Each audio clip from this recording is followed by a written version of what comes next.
الفاظ میں آج بتا دیتا ہوں، انشاءاللہ اللہ نے زندگی دی اگلے جمعے بتاؤں گا انشاءاللہ تعالیٰ کہ اس کا آدم علیہ السلام کو اللہ نے وہ استغفار سکھائی تھی.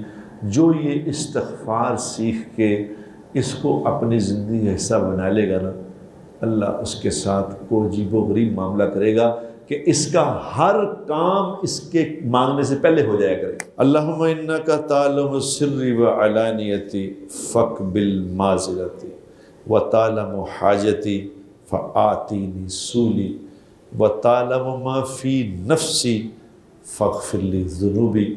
اللہم انی اسألک ایمانا یباشر قلبی و یقینا صادقا حتی عالم انہ لا یصیبنی الا ما کتبت لی ورزم بما قسمت لی انک علی کل شیء قدیر. یہ ہے استغفار. یہ استغفار اللہ نے آدم علیہ السلام کو سکھائی تھی.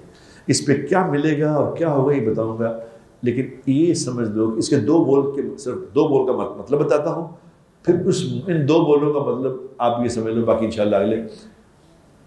اب سوچو اللہ کے کہہ رہے ہیں مجھ سے کیا کہو، اللہم انکا تعلم سری و علانیت. یا اللہ جو میں چھپا کے گناہ کرتا ہوں، جو میں ظاہری طور پہ کرتا ہوں، آپ کو سارا ہی پتہ ہے، آپ کو سارا ہی پتہ ہے.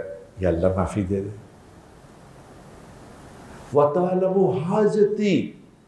یا اللہ آپ کو میری ساری ضرورتوں کا پتہ ہے، آپ سب جانتے. میں کہوں نا تو آپ کو پتہ تو ہے مجھے کیا ضرورت ہے. فَآتِينِي سُولِي. یا اللہ دے دے اگر آپ ہی دے دے اگر ضروری ہے کہ منگیے. یہ اللہ سکھا رہے ہیں کہ مجھ سے یہ کہا کرو کہ آپ میری ساری ضرورتوں کو جانتے ہیں، آپ ہی دے دیا کرو. تَتَعْلَمُ مَا فِي نَفْسِي. اور آپ کو میرے اندر تک کا پتہ ہے کہ اندر کیا ہے. فَاغْفِرْ لِي ذُنُوبِي.